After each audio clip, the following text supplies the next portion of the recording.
Hello, everybody, and welcome to Gender is a Construct, which will be about writing trans, non-binary, and gender non-conforming representation. So tonight, I'll be representing this panel as the moderator. My name is Lauren E.E. Persons, and I am an outreach coordinator for Write Hive, and I've also been a mentee with Write Mentor and Author Mentor Match. And this year, I'm also working as a mentor for Write Mentor. And when I'm not working on building NASA spaceships by day, I write a lot of quirky and queer middle grade fiction by night.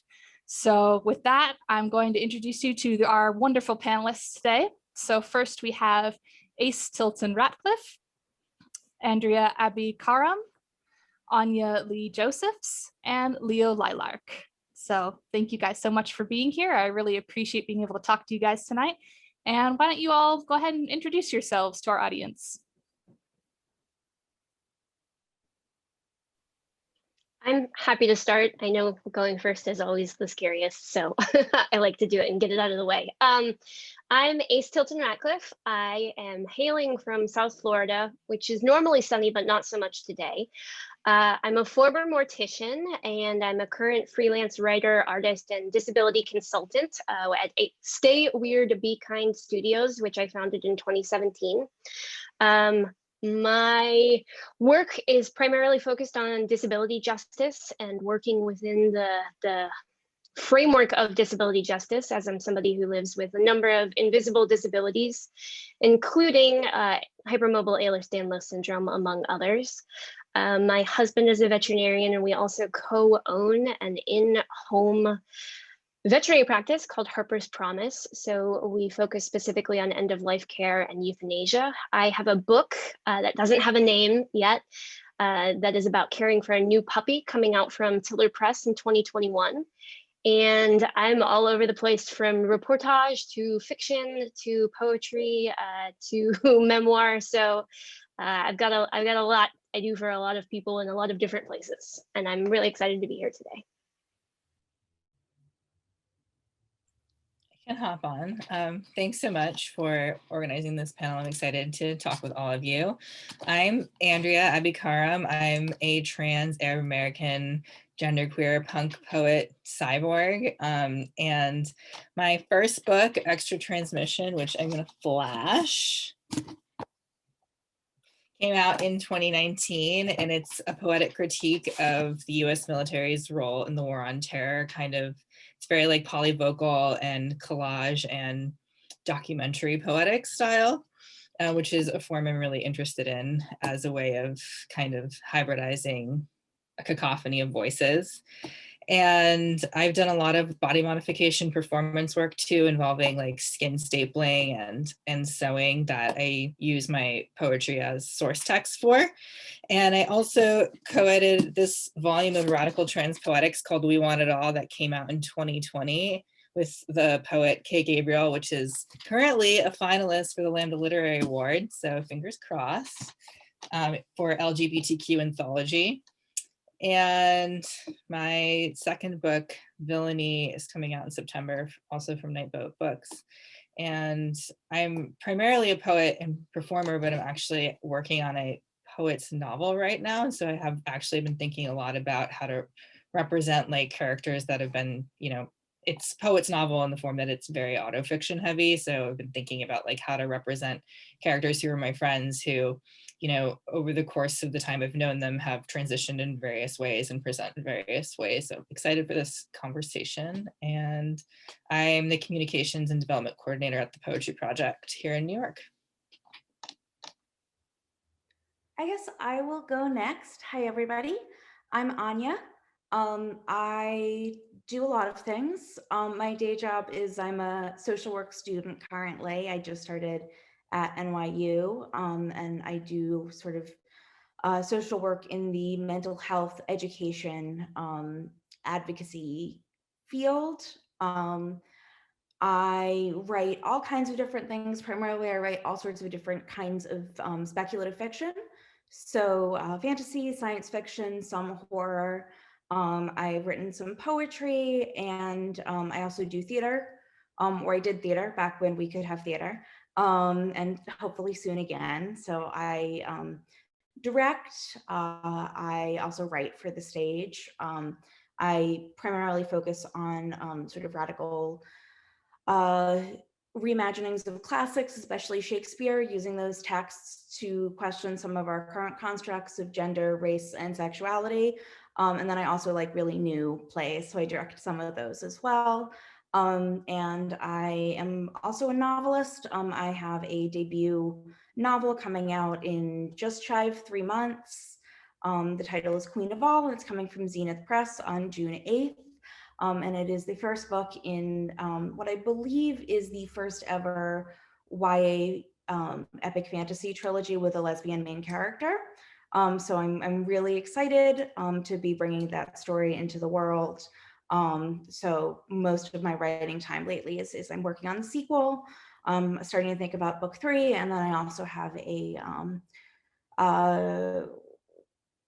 queer and trans science fiction dystopian retelling of King Arthur that I am looking for a publisher for. So those are kind of my big pending writing projects. I also have a cat named Sycorax who might make an appearance during this panel, because right now she's sitting at the chair right across from me, and I can just tell that she is thinking about walking across the keyboard. Hi, my name is Lio Lylark. My pronouns are ze, them, zir, although I will also accept they, them, or really any pronouns offered in good faith. I am a performer, copywriter, and screenwriter / novelist who is from the Western United States, but I'm currently living in London with my wonderful wife. And I mostly like to write about speculative fiction. I like to write horror. I like to write fantasy. And I'm currently working on my first ever novel, which is kind of a fairy tale Gideon the Ninth with a non-binary autistic lead like myself. And it's just full of gay sass and kicking ass. So I'm very excited for it. I love all of these books and stories and poems and screenplays. These all sound amazing, and I can't wait to read them someday. So some of you already touched on it a little bit, but maybe from here, each person can talk a little bit about how they personally identify. And you guys also talked a little bit about what you write, but if some of your identity is also in your fiction as well, how that affects it and what sort of representation you usually include.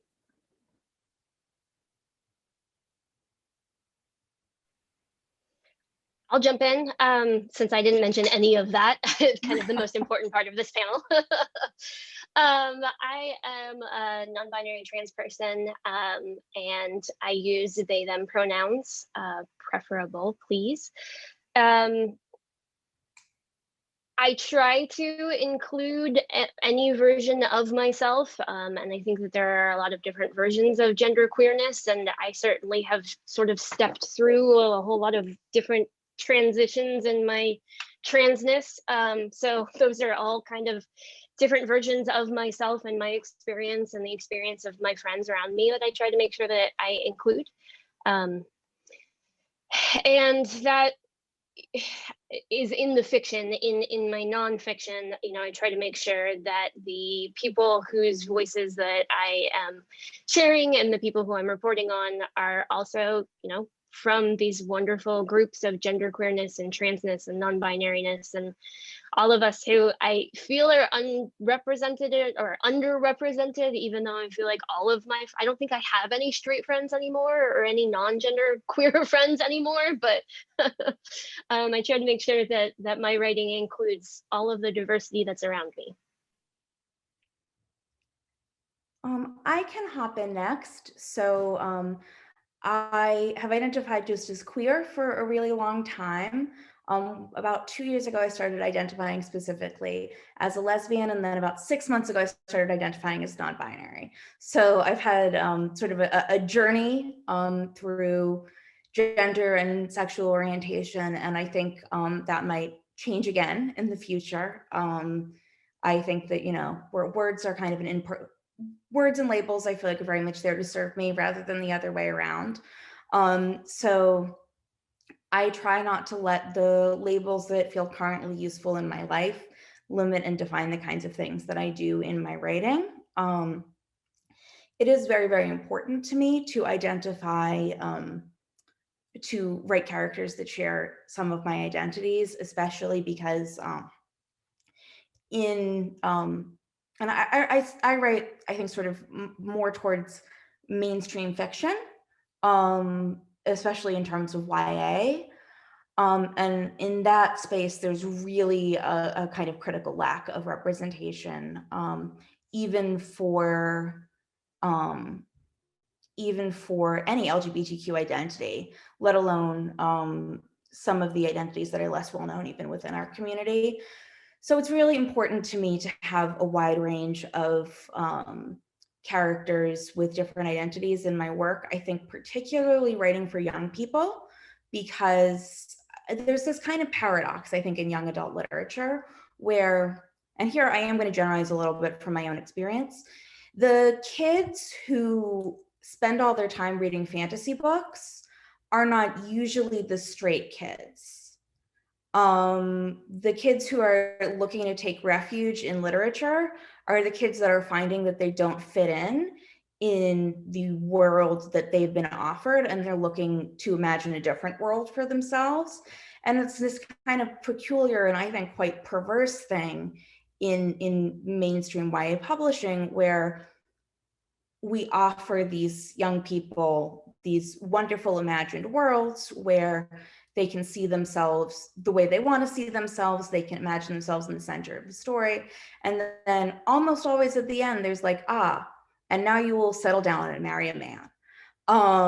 And so I think it's really important to make sure that in addition to being an experiential kind of thing that young queer people can relate to, because I know I definitely found a lot to relate to in the YA fantasy that I was reading as a teen, I also want to make sure that there's that kind of clear and specific representation. But I also want to make sure that the identities that I'm including, both LGBTQ identities and others, aren't limited to the things that I have personal experience with, because I think that identity is very fluid and flexible. And I generally try to write books that where the diversity of the characters reflects the diversity of people in reality. I can hop on. It's interesting to think about the idea of characters in the genre of poetry, which is like my primary discipline. But thinking about what Anya said about characters reflecting like the realities of lived experience, I feel like that is getting at the heart of how I represent what I would call like voices or subjectivities in my poetry. And if I'm writing about an experience that I haven't had personally, it has to be an experience that I have a stake in. So like I write about the war on terror because it affects me as an Arab American person and it's affected my family for generations. But I haven't served in the military, for example. But that's like a political fight that I have a direct stake in. So I think about that when thinking about what are the ethics of representation, right? That of something that you haven't necessarily experienced yourself. But in my poetry, and both now in my like working on this poet's novel, I have a lot, like an abundance of queer and trans sex and desire and obsession, which is really fun. So I'm thinking more like the queer and transness is coming out of relationships to each other, and a lot of them being like desirous relationships, which is really, really exciting. And when I first began working on my poet's novel, I made everyone a they, and then I moved away from that because it didn't feel like true to the experience that I'd had, like moving through like friendships and communities and experiences. And so I like reverted back to like people's identities as they were. I mean, it's fictionalized, but it's heavily autofiction. And there's a lot a lot of richness there. But how do I identify? I forgot, that was the first part of the question. I identify as trans, and for a long time I was using genderqueer, and now I think I'm dropping genderqueer and just opting for trans, but not explaining any further, which feels resonant to me because I use medical interventions. I've had top surgery. I take tea, and it didn't feel like genderqueer was enough anymore.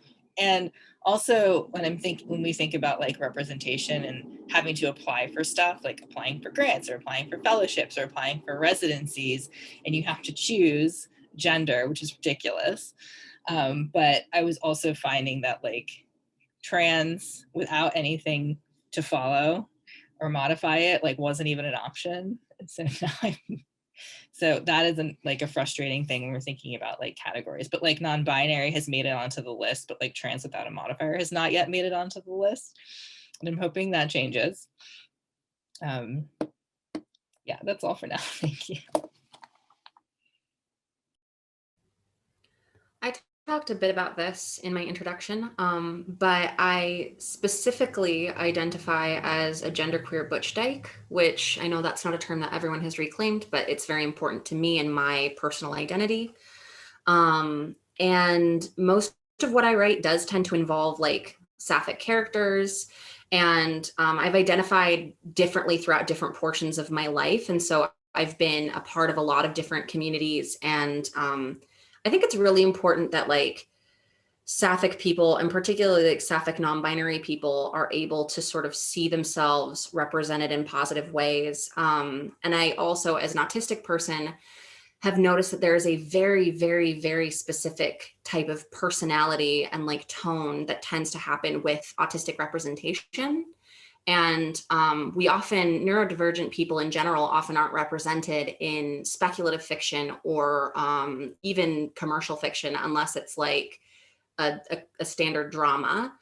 And so I just kind of wanted to write stories where we could have fun and like be funny. I feel like there's never like an expectation that like an autistic like butch lesbian is going to be hilarious, but we are, every single one of us are. And I just like to kind of have that sort of fun, engaging, like high energy kind of story that I used to love as a kid, but never saw myself in. Yeah, I think what's a really interesting pattern I've noticed across all of us, including myself, is how our personal identities have shifted over the years too. I think it's not a one and done thing, okay, I figured it out today, this is what I am, and then you're good the rest of your life. And that's really not what a lot of our experiences are. It's a progress. It takes time and it takes self-exploration, to figure out, how you personally identify, and that of course is going to change over time. I think that's something that also you don't see a lot of in fiction either. It's just the character is one identity, and it's kind of just treated like that's what they've always been. So it's interesting that we all seem to share that experience of having to, figure it out over time, which really isn't that surprising. But so kind of along those lines, I guess leading into the next question, which is really the crux of what this panel is, what is gender? Anyone want to tackle that one? How is it a construct, and how is it different from sex? Let's kind of get into a little bit the definitions of each of these terms for especially people who might not be familiar, or someone who wants to write these characters but they don't have personal experience in it. They might have friends that identify as these, but they're wanting to know more and learn. So let's kind of try to tackle that first of all. Anyone want to start off any of those angles? I mean, I think this is a really big question, but Definitely. I think walking away from it, the most important thing is that they're both constructs in a lot of ways, and both gender and sex are extremely fluid. Whether you're talking about sex as a medical definition, I think especially here in the United States, we hear a lot from kind of the very loud right side of politics and news media that, you know, gender is very concrete, and there's a very singular concept of what it is, and that sex is the same way. But when you look across the millennia that humans have existed, there's absolutely nothing concrete about both the way our bodies exhibit sex and the way that we choose to construct our gender. And so I think that that's really important for people to recognize, is that there's fluidity in both of those options, and that even the idea of sex is so vast and far-reaching and different than I think what most people assume that it is. Yeah, I agree with what Ace is saying, that it's not, I would say that like sex is the existence of a pancake, and gender is the fact that it's like considered a breakfast food. There's the sort of the like shape of what something is, the general category that something can be defined in terms of like how a pancake looks or what the ingredients of a pancake are. But the idea that you're only supposed to eat it at a specific time of day, the idea that it's a universal food item that everyone eats at a certain time of day, all of those things are just what we've decided through a combination of tradition and culture. And so while gender and sex are both important things that can impact somebody's life, sex involves bodily characteristics that you might or might not have. And not everybody has the same set or even the same two sets. Just like sometimes vegan pancakes exist, and just because they don't have eggs in them doesn't mean they're not pancakes. Similarly, there are what we would call gender roles or expectations, where someone who identifies as a woman or has a specific body type is expected to take particular roles in relationships. They're expected to have a particular sexuality. They're expected to use she, her pronouns, and wear clothes that fit that sort of identity. But all of those things are decided, and they're specific to the culture that that person grows up in. While things like colonialism have made certain gender roles more widely spread across cultures than they might have otherwise been, throughout history and across the world, there are a lot of different genders, gender presentations, and gender expectations. And it's important to understand that the whole idea that if a food is created in a certain shape and it has certain ingredients, that means that it's this thing and it must be eaten at this time, is kind of just something we decided. Similarly, the idea that if a person externally appears to have a vulva, that they then are a woman or a girl, and that is, you know, and their personalities and their behaviors and their dreams are all affected by that, is also something that we've just kind of decided and put onto people. And there are a lot of people for whom the systems of gender and sex don't work and can actually even be hurtful.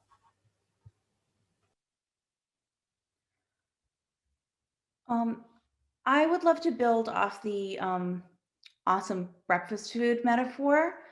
I see like all of the different behaviors that make up gender as like an amazing buffet of like all of the foods in the whole world.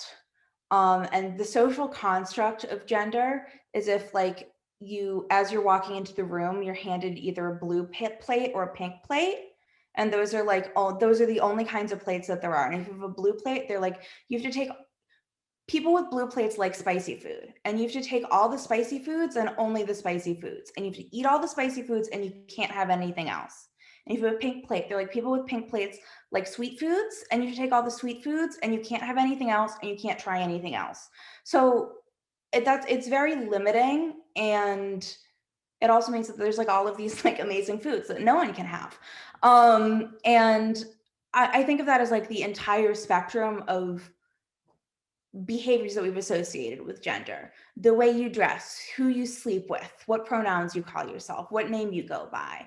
And to some people, those things feel like part of their gender identity, and to some people, they don't. They're just, so I feel like I'm just sort of like walking down the gender buffet, being like, I'll have a little bit of this and a little bit of that and a little bit of the other thing. And like, I don't know that I necessarily feel like that means a thing about who I am as a person. It's, to me, it's all just behaviors. I only actually figured out that gender existed about 6 months ago. I was talking to a friend of mine who's a trans woman, and I was like, I feel bad asking this question, but like, how did you know that you're a woman? Like, what does it mean to feel like a woman? Because I don't think I've ever felt that. And she was like, very interesting. Have you considered that that might be because you don't have an internal sense of gender identity, and you might want to look into that. And so to me, like gender is the sets of things that we do, and some of our behaviors are assigned to gender by society, and some of our behaviors and thoughts and feelings are assigned to gender by ourselves, if that makes sense. I'm really glad that people have already brought up that biological sex is also not a binary. So the difference between sex and gender, I think, by trans scholars is usually kind of reduced to gender is like the way you think about yourself, the way you identify yourself. Sex is the set of physical traits that you have that lead somebody, usually a doctor when you're born, to say it's a boy, it's a girl. But the fact is, biological sex is also much more complicated and not at all binary. And many people, myself included, have some traits that put us physically somewhere in the middle of that spectrum. And a lot of people identify as a part of what is a growing, I think, community of self-recognition under the intersex umbrella. And so I think it's really important to bring up that the idea that it's not just that your sex is, one box and your gender is the other box, and it's okay if your boxes don't like exactly line up with the way they're supposed to want from it. And that's my food-based gendered metaphor. I love all of this that's happening in the discussion, particularly the breakfast and the buffet metaphors. I'm not going to give a sexy metaphor. I'm grateful that, we're at a point overwhelmingly that people can differentiate between biological sex and gender, but I still strongly believe that both gender and sex should be like part of an act of self-determination. And just because a doctor says that you are something doesn't mean you are that thing, as many of us have already brought up. And I think that is a huge problem when we think about like gender liberation, is that there's constantly other people trying to tell us what we are.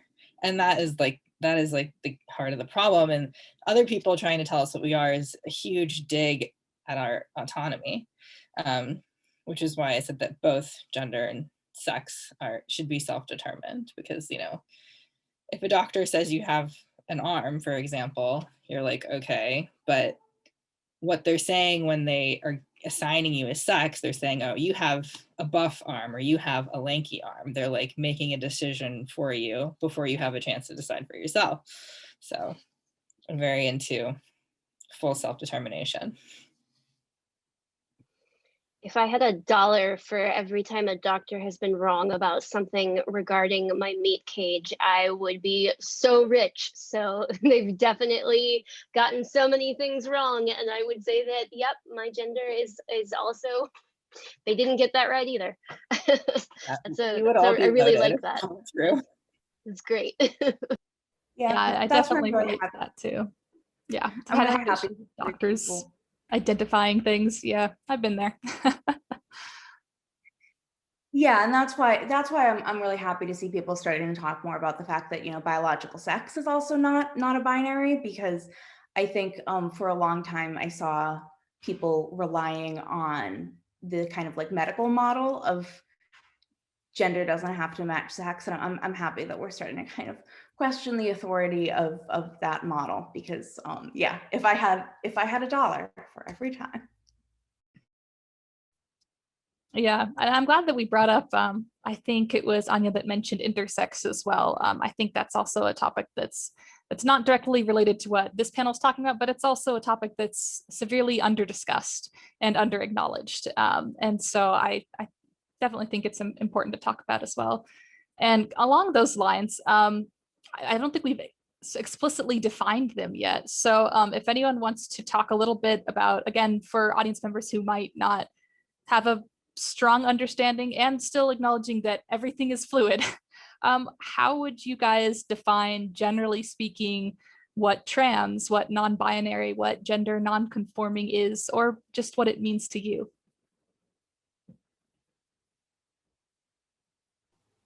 I would say a transgender person is, trans is an umbrella term for any person whose gender identity does not match the sex that they were assigned at birth. And that can sometimes be a bit complicated. Sometimes a person, so for example, most people, not necessarily all people, but a lot of people have a doctor look at their body, at their genitalia, and based on the rough shape and position of their genitals will say either this is a boy or this is a girl. And a transgender person might be someone who was assigned a boy by that metric, but identifies as a girl or as a non-binary person or as partially a boy, partially something else. And trans is just an umbrella term that kind of encompasses all of these identities and can be a specific identity for a person. Non-binary is a more specific type of gender identity, which is when someone identifies either as neither a man nor a woman, the two binary genders that tend to be considered the standard, or they could identify as partially both. They could identify as partially one, partially not. The whole point of non-binary identities is that it's a lot of different identities that are basically just not specifically completely with one gender of the gender binary. And gender non-conforming is kind of a separate thing, because just like sex characteristics can be different from someone's gender identity, or I personally define gender identity as the people that I look at and say, yes, that gender is like mine. It's a sort of sense of the kind of relationships that I want to have with the world and with other people. Gender and gender presentation aren't always the same thing. So not everyone who identifies as a woman or is a woman is going to perform femininity. So a gender non-conforming person could be a woman who is very masculine and identifies with gender non-conformity. Or this could be a person who doesn't really conform to gender at all, or who does not conform to the gender that they're supposed to be conforming to. So it is, like many terms in, trans and non-binary and gender spaces, somewhat fluid and can mean different things. But I personally, for example, identify as trans because I don't identify with the gender that I was assigned at birth, as non-binary because I don't consider myself to be fully a man or a woman, and as gender non-conforming because I don't conform to the gender expectations I'm supposed to, or really to the concept of gender at all.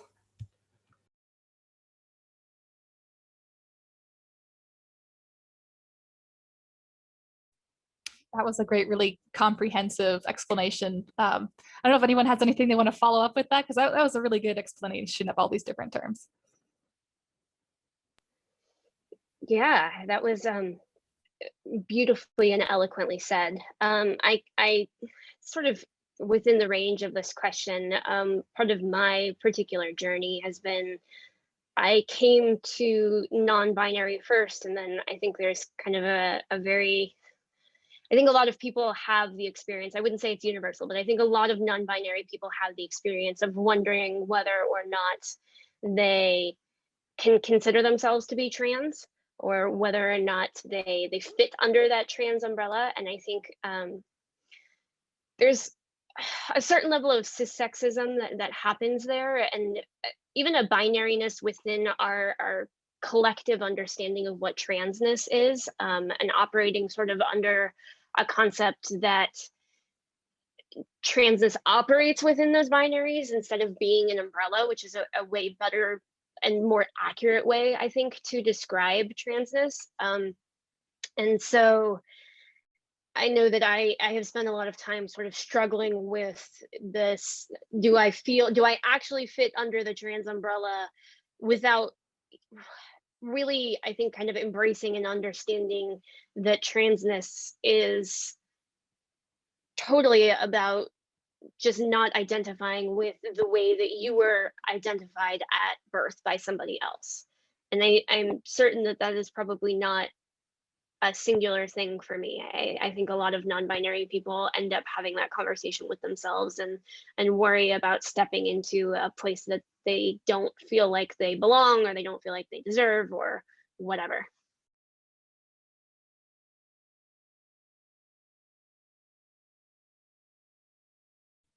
Yeah, I think that's a really good point, and especially because all of these labels can be so fluid, there is that fear that, does this label actually apply to me? And like you said, I don't want to step into a space that's not meant for me or that's not my own. But I think what a lot of people just have to understand is that, again, it's fluid. These labels are meant for you, not for other people to identify you. They're meant for you, for yourself, to just help understand your own identity more at the end of the day. Yeah, going off of that last comment, I wanted to bring into the room that in addition to like fluidity and all of the labels and categories and whatever are being hyper fluid, is like the journey and travel of experiencing gender or not experiencing gender isn't linear. And people, I want to debunk, for people who are watching, I want to debunk the myth of, when you're like 7 or 8 or 9, you have this realization that you're trapped in the wrong body, because I think that narrative is violent. It's useful to play into that narrative if you need to get things from healthcare, but it's ultimately violent because it's such a limiting thing, and people come out as trans at all different types of ages and across all types of genders and presentations. And it's like, as it mentions, it's not fixed once you decide something. It's like you can be trans in all different types of ways throughout your life, and if you want to be, go for it. You should.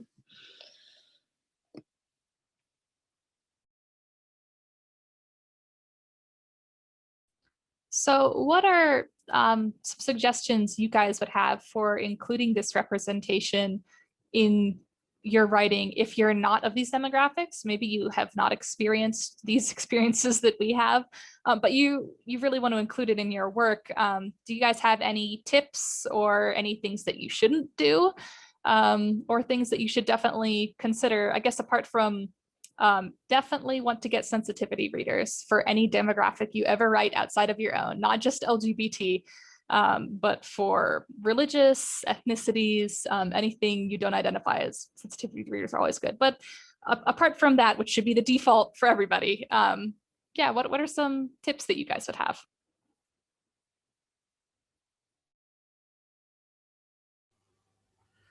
I would say, oh, sorry, go ahead.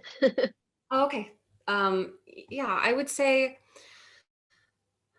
the first thing that I would urge is something that I've kind of seen happening a little bit, where I'll see people who will notice that there's not a representation in a group that they are not in. And the first instinct is to go, oh, I need to tell this story. And I feel like I understand where that impulse comes from, but I personally think it's the wrong impulse. I promise you, if you have noticed that, FF or lesbian romances never include non-binary characters, non-binary sapphics have noticed too. Like, we have noticed, and we're not just sitting around waiting for someone else to write it for us. So the first step, I think, is not, I need to tell this story. I think the first step is, I need to find the people who are telling this story from this community and support them.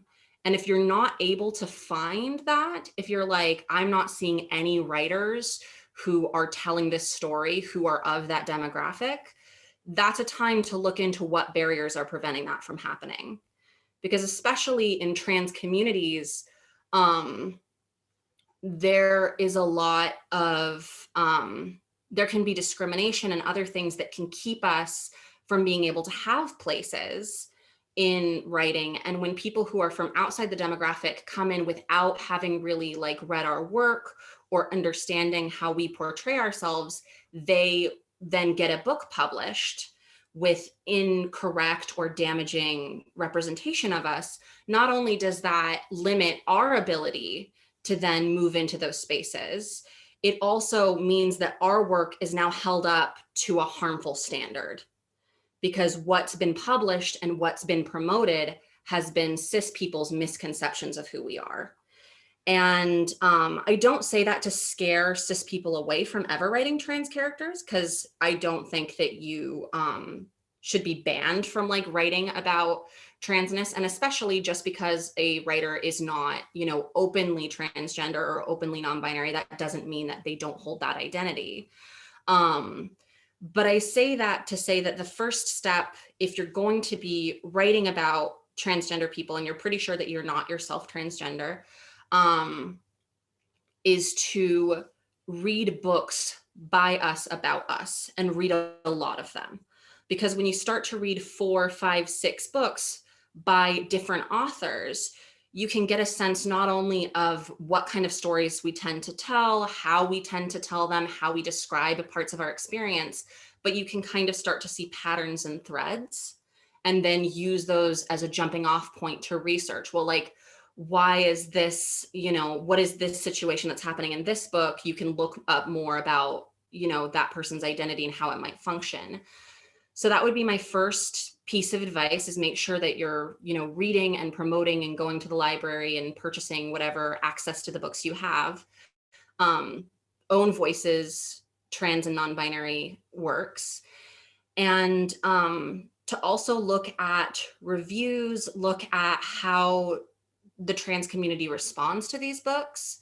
Because even sometimes in trans representation, like I can't count the number of books that I've read where it's a story generally about a heterosexual binary trans person who like goes to school and their love interest is horrible to them and incredibly like homophobic and ableist to them for most of the story. And then the happy ending is the love interest coming to them and being like, now I see that, you know, you are not mentally ill or gay, you're just an ordinary boy, and like that's the happy ending. And I read that as like a mentally ill non-binary lesbian, like, well, screw you too then.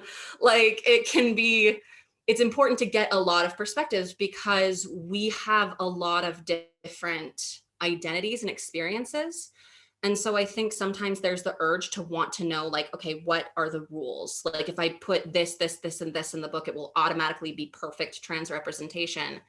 And I think it's a little bit more complicated than that. It's about remembering that you're not trying to represent transness, you're trying to represent a person and tell their story as sensitively as possible, bearing in mind that their other identities might also affect the story. You know, an indigenous transmasculine person is not going to have the same life or experiences or needs in terms of sensitivity and representation as, you know, a white trans woman will. There's just different things that you have to consider. And the more you're trying to write outside of your own experience, the more important it is to really consider, why am I writing this story?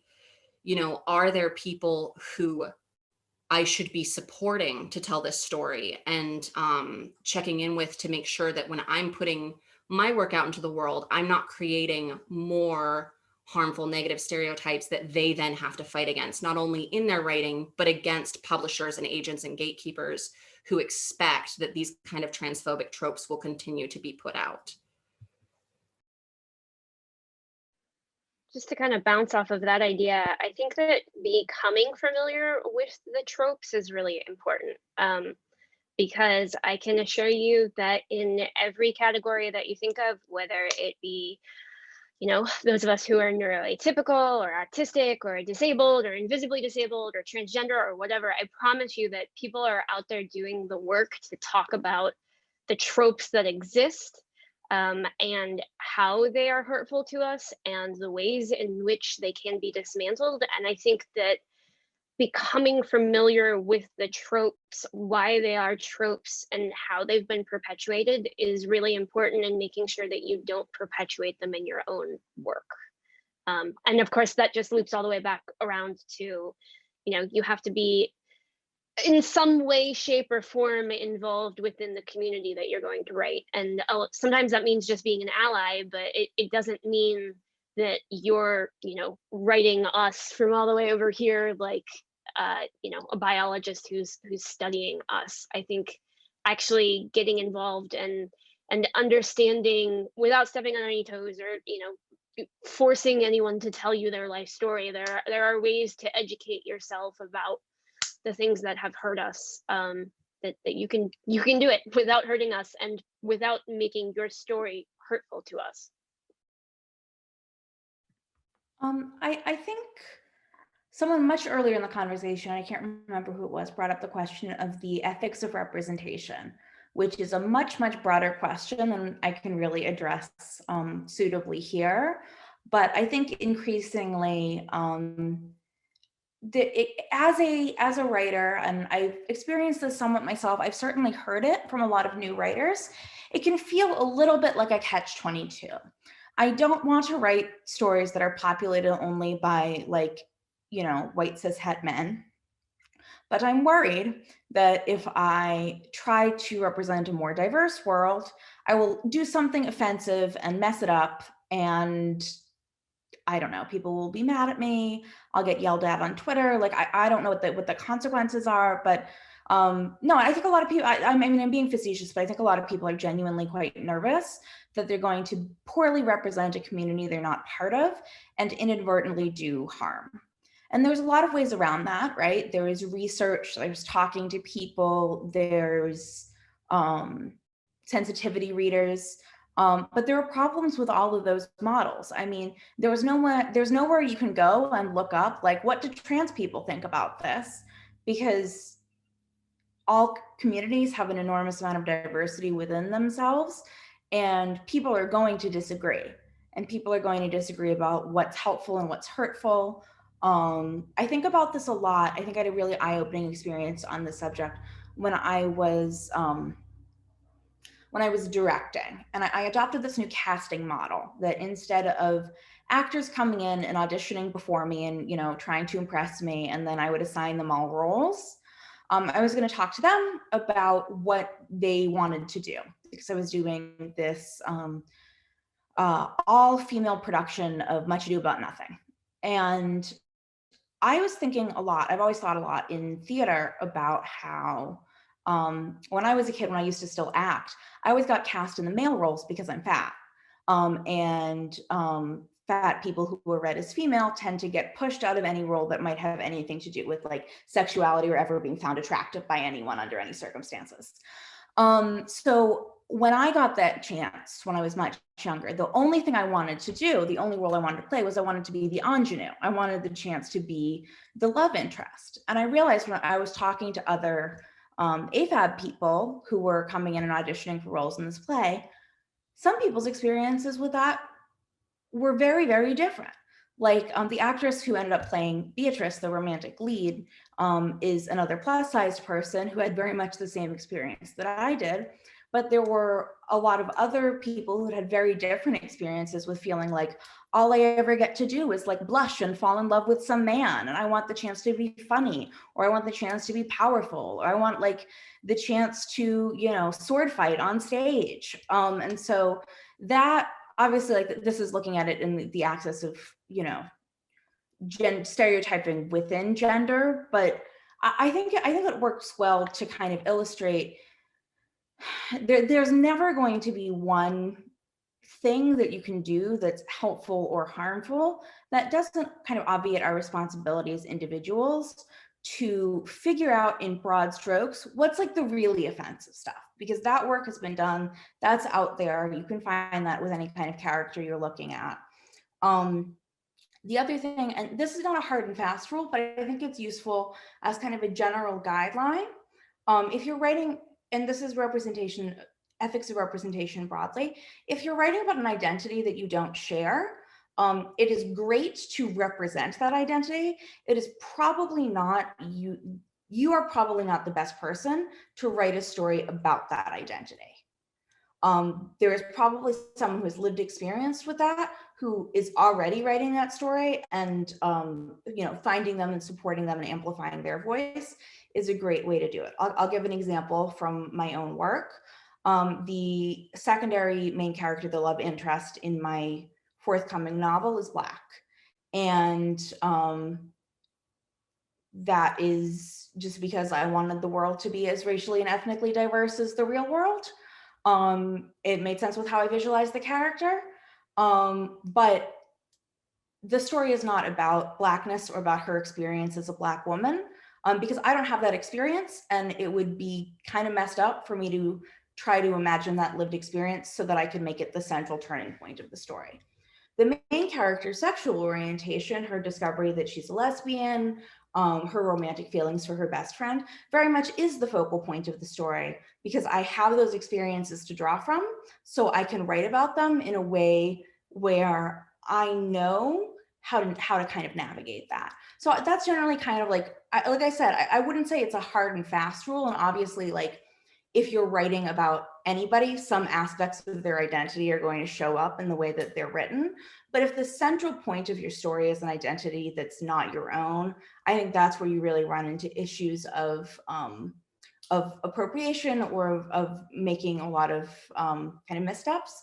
The other thing that I would say, and this is just a side note to my fellow kind of speculative fiction writers, is speculative fiction, and it's not unique in this, but speculative fiction especially, is a place that is meant to explore all of the expectations that we have as a society, and that lets us really deconstruct all of our social constructions.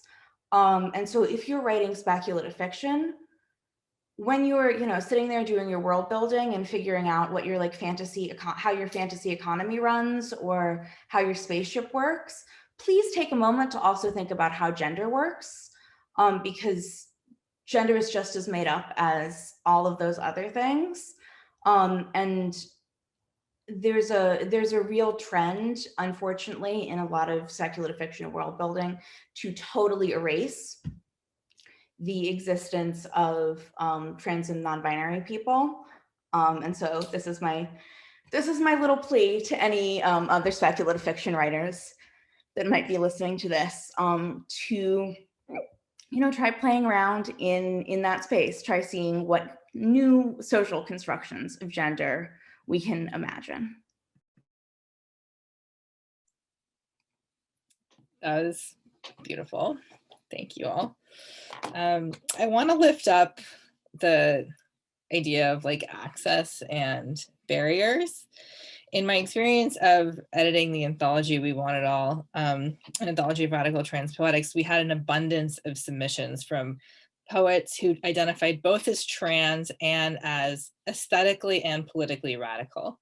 So, hundreds of submissions, way more than that could possibly fit in the book. And this is a notable change from 2013, when the anthology Troubling the Line, an anthology of trans and genderqueer poets, came out, which was edited by T.C. Tolbert and Trace Peterson. They could reasonably note in their introduction that it was a struggle to find trans poets, almost a decade ago. And that was probably not because there weren't trans poets. It was because at the time, probably people weren't able to fight their way into literary community. And so the crux of what I'm trying to say here is that there is no shortage of trans writers, but it's likely that we haven't been able to fight our way into the world of publishing, which is a barrier problem and an access problem, especially with mainstream publishing. And when I'm thinking about something like sensitivity readers and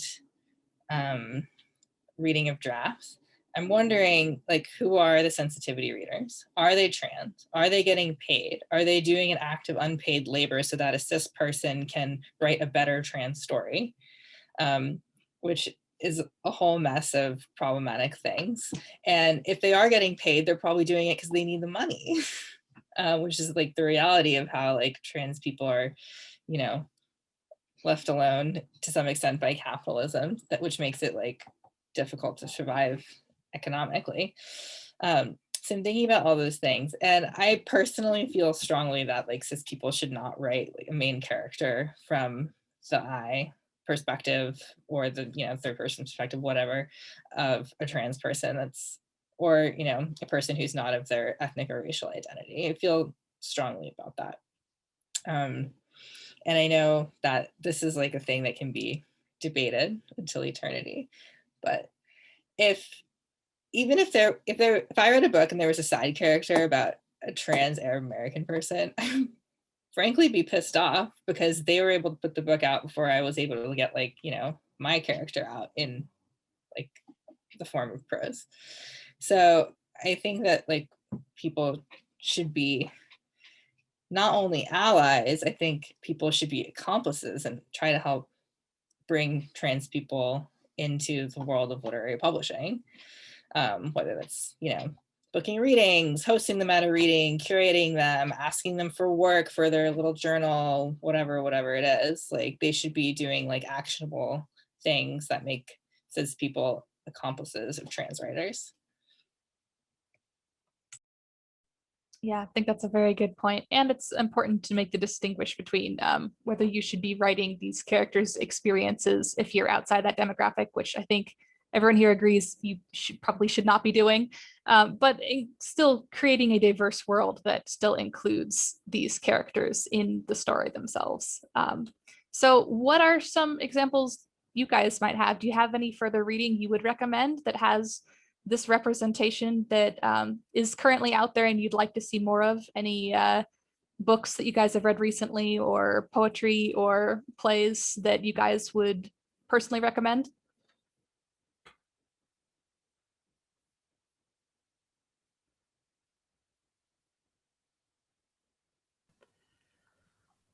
I would say an author that I've recently discovered and really love is Charlie Jane Anders. She is a trans feminine author who writes a lot of really kind of very speculative fiction. And not all of her books have overtly trans characters or trans themes necessarily, but the way that she writes about gender and relationships and sexuality is just really interesting. And I love the worlds that she's created. And she also has this really fantastic blog series called Never Say You Can't Survive that has just phenomenal advice for people who are attempting to write commercial or speculative fiction. Awesome. And I'm also going to put a link to that in so that our viewers can also check that out as well. So if it's not already linked there now, you guys can ping me and I'll add it. So assuming that people don't want to wait for me to either finish my sequel, get it edited and published to be able to read that, or find an agent, get a publishing deal for my sci-fi novel, I do have some recommendations that you can currently purchase and read. I just finished reading Can't Take That Away, which is another debut YA novel, although this one's realistic fiction. I don't usually read realistic fiction, but it is about a non-binary teen and written by a non-binary author, and it's just like super heartwarming and lovely. And I would definitely recommend that. And for people in the like speculative fiction space looking for ways to think that side of things through, I will probably think of more as soon as this is like exited my mouth. But Becky Chambers' Long Way to a Small Angry Planet series I think has a lot of interesting stuff in there just about how as different, species come together naturally, gender is going to be constructed differently in different cultures. And so that's a really interesting place to go looking to answer some of those questions. And I completely blanked the moment that you asked me for things, but I have another thing. So I haven't read these yet, so take it so much with a grain of salt, but I have pre-ordered 2 books that I'm really excited about and would encourage other people to pre-order, because pre-ordering trans authors' books is a really helpful way of showing that bookstores should stock them more, and it helps us sell. So Meet Cute Diary by Leigh is coming out, I believe, in 2 months, I want to say. And Cemetery Boys by Aiden Thomas is coming out soon. And they are both really cool intersectional stories featuring gay trans protagonists. And I'm just really excited for both of them. And I want the authors to do so well. So please support them. Also in the speculative fiction spaces, Sarah Gailey, multiple novellas and novels by them include a very diverse and wide open space of just incredible characters. And I am certain that I am butchering K.M. Szpara's name, Szpara. Also just diverse, wonderful, sexy, great books that are super fun to read. And I would love I feel like I don't spend enough time in poetry spaces, so I would really love some poetry recommendations if you have them. Oh my God, so many. But before I forget, I wanted to mention The 30 Names of Night by Zain Shukdar, which is this amazing kind of magical realism novel about like 2 generations of trans mask people from Syria. And The Freezer Door by Matilda Bernstein Sycamore, and she's a trans femme author, and it's a lot about like alienation and also, being sober and being in queer party spaces and navigating that stuff. So those are my 2 fiction recs, but poetry, my favorite so much. I am a big fan of Sari Jarrell Johnson's Slingshot, which came out in 2019 from Nightboat Books. It's very formal and lyric, but beautiful and incisive, and there's all types of like wild fantasy and desire stuff that happens. And Zandria Phillips' book Hull, which won the Lambda Literary Award for Transgender Poetry last year, is also amazing and more like formally experimental. And the anthology I keep mentioning has all kinds of poetry, and it also has work by Sylvia Rivera and Leslie Feinberg, and so it's got some, and Lou Sullivan, so it's got some intergenerational aspects in it, and there are 72 entries, and you can get it from Nightboat. So if you want to check out really amazing radical trans poets, both contemporary and past, this is a good starter pack.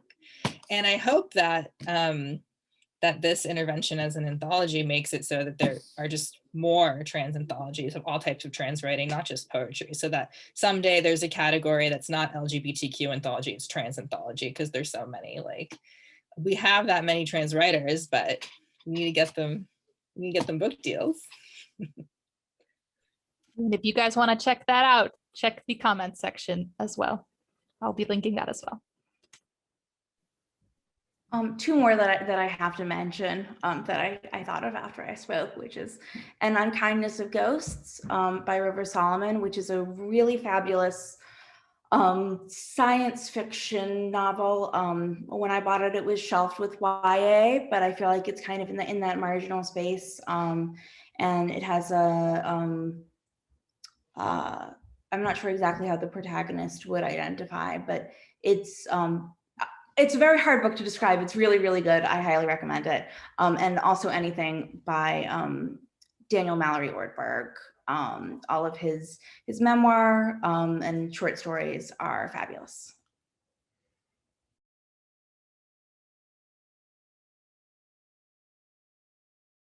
To go back to our conversation about representation and if people should do it, I just finished reading this book called The Un-Americans by Leigh Lylark.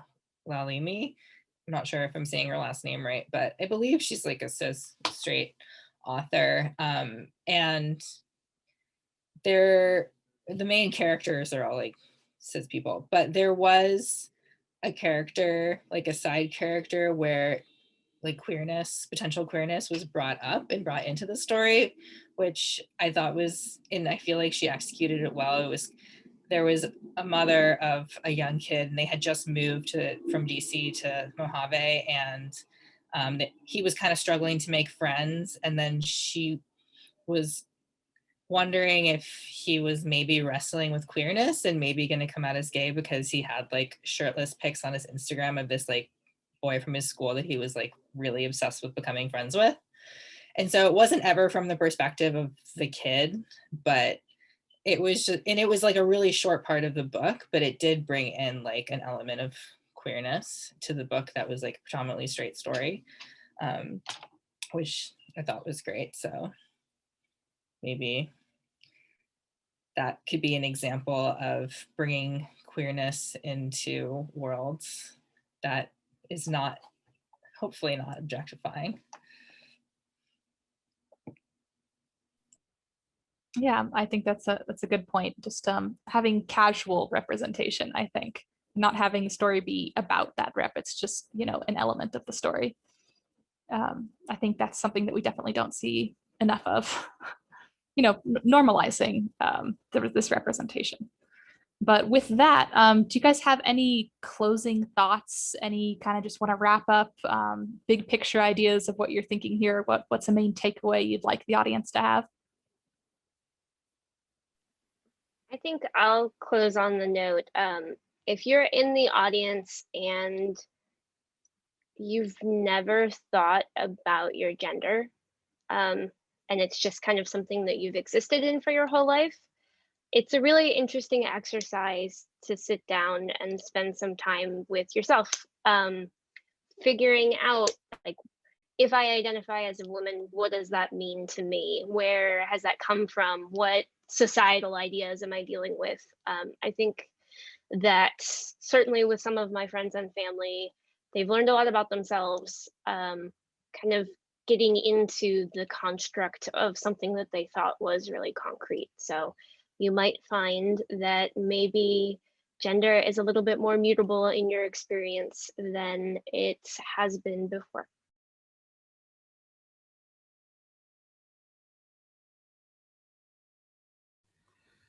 I would say a really important thing that I see a lot when talking about representation that I'd like to counter.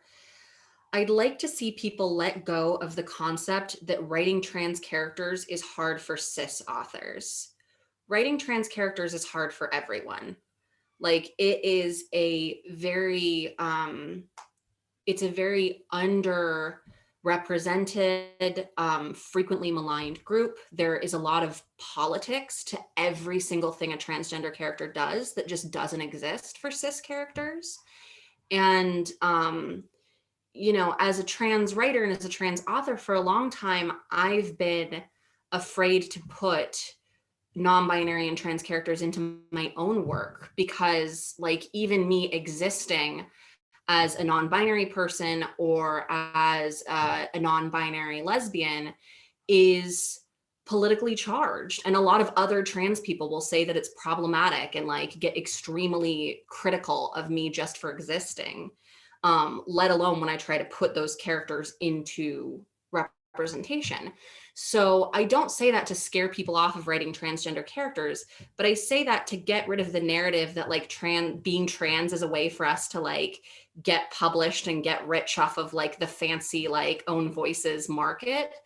It's actually really challenging. And I think the reason that we see more open critiques of cisgender authors writing trans stories is because they have an easier time getting published and their books tend to be promoted more than ours. So when they make sometimes very large mistakes, those mistakes are the reaction to those mistakes is publicized more, but every single author who writes about transgender issues is undertaking something somewhat new. And it's important to listen to some of the criticisms that occur. It's important to make sure that your story is as good as it can be. But for trans writers who are afraid of writing about your own experience because you worry that you're not trans enough, or that, you're going to be sort of like, that you're not going to be able to publish if you write trans characters, which is a very real fear that I've had. I think the important thing to take away is that the way that the stories become better is if our voices are included in them.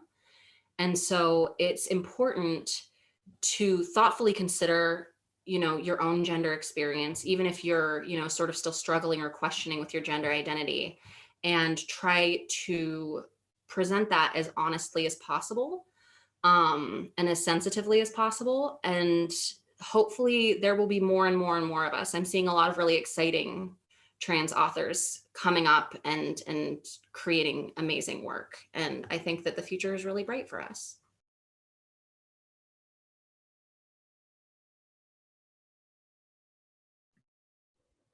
I think my closing thoughts are really about, to return to the beginning, we started by talking a lot about how gender is socially constructed. And when we write, when you sit down with a blank piece of paper or a blank Word document and you say, I'm going to create something, no matter what genre you're writing in, whether it's, high fantasy where you're constructing an entire second world, or a very brief piece of memoir, you are building that world. You can create any kind of world you want in that space. And I think that gives us a really powerful possibility to do something that the world we do live in real life strongly discourages us from doing, which is questioning gender, rethinking the way that people relate to gender. So I would encourage all writers to play around with that. I think it can be scary to play around with these things for two reasons. One is because of what we've talked about, wanting to do a good ethical job representing groups of people. And to that I would say, that really comes in when you're publishing your work, when you're putting it out into the world. When it's just you working on what you're working on, don't be afraid to get things wrong, unless you're going to be, making it so that other people are reading it. I would also say, I think a lot of times the fear comes up of what it means to be exploring these things, because part of the way that our system of, two biological genders that map onto two biological sexes and fill two completely different social roles, which is, kind of ridiculously different than reality. But the way that kind of absurd social construct has been able to persist so long is that people are discouraged so strongly from ever thinking that it could be possible to go against it in any way. And so whether it's scary because you're, possibly going to learn something about yourself that you might not want to know, or might not be totally ready to contemplate, or whether it's just scary because it's something that we're really discouraged from thinking about, writing about, talking about. It is hard stuff to do.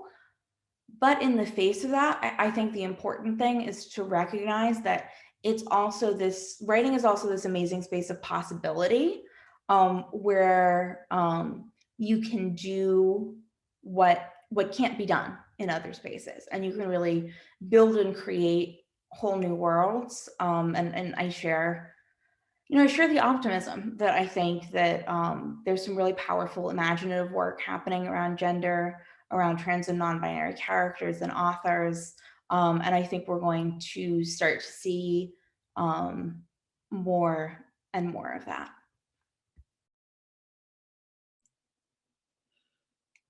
My final thoughts are that getting published and getting exposure as a trans writer is an uphill battle, and things that can help you win that battle are asking for help and relying on your communities and your friends and that person you met one time who's an editor somewhere. Like, please, I hope that people feel empowered to like ask to be uplifted by those who can do so, who are in powers of position and should help you out.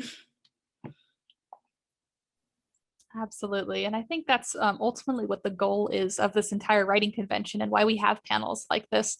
Right Hive really strives to offer these resources to all underrepresented and underprivileged communities out there. This is a completely free writing convention because we want anyone from any background to have access to these resources. And, a lot of lived experiences don't generally have access to these resources. As we were talking about earlier, historically, these are not just underrepresented voices, but repressed voices. And I think, this is just another step in the right direction, trying to reach out and create communities and network and, uplift each of our other voices.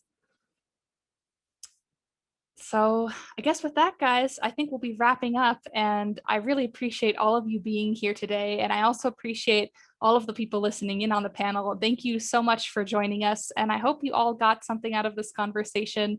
Again, we've got resources in the chat that you guys can check out, all of our wonderful panelists and all of the authors that they mentioned as well. So I believe that's it, guys. Thank you so much for joining.